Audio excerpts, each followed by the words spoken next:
Hi, I'm Antonio Centeno, the founder of Real Men Real Style, and today I'm going to be talking about shirt collars and how to get them to lay correctly.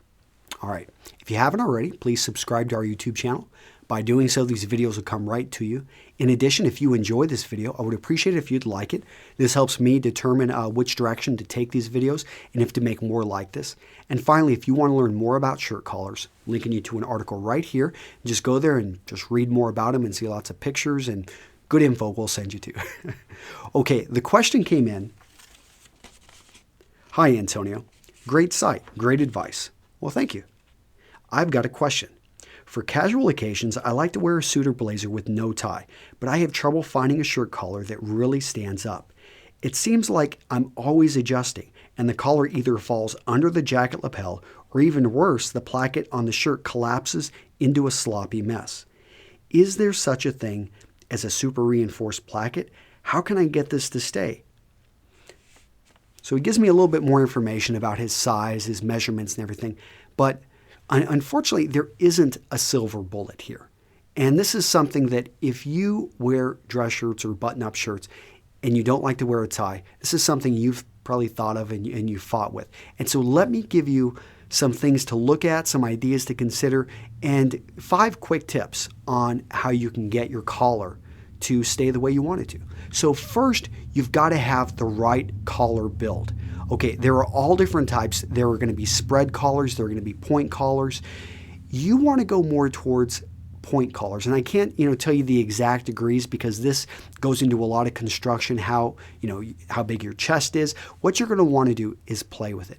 And you're going to want to, especially if you're buying off the rack and it's not coming with a removable collar stays, you're going to want to get this as close to right as possible. Otherwise, it's going to be very difficult, especially without collar stays. And so that's the second point. Buy shirts with removable collar stays.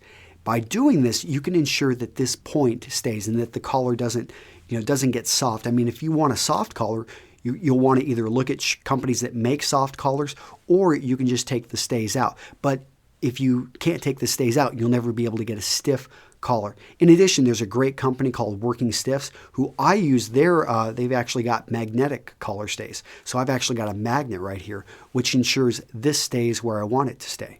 So that's actually a really nice tip, and it's a great company. Go check them out. The other thing is going to be button placement.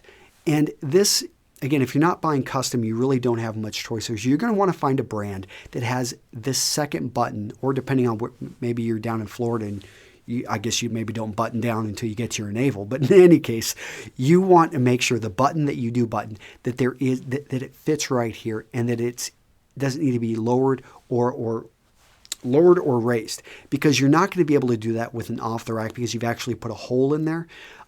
So that's something you want to be looking at. Button placement, making sure it's got removable bones. The other one's going to be the collar shape, making sure that it's a point and not a cutaway collar. The other one's going to be, are you going to be wearing a jacket with this? So for me, I know when I wear a jacket, it does a good job of keeping this in place, especially if I'm wearing collar stays. The last part is going to be, consider a hidden button. And this may be an option. You can actually take it to a tailor and they can put in a hidden button underneath, and that would ensure it stays where you want. Now it's going to be a bit of a softer collar roll unless you've got bones in there, but the hidden button is an option for some men. All right, hopefully that helped. Again, you're going to want to go out there and find a brand that fits your body type. If you're going custom, then work with your tailor to get the exact shape for your build, button placement, and all those other things I mentioned. All right, if you've got more questions and you want to learn more about Real Men in Real Style, well, go to the website, Real Men Real Style. And by the way, we've got a free 47-page ebook. I think you'll enjoy it. I'll link to it down below, and I hope to see you in my next video. Take care. Bye-bye.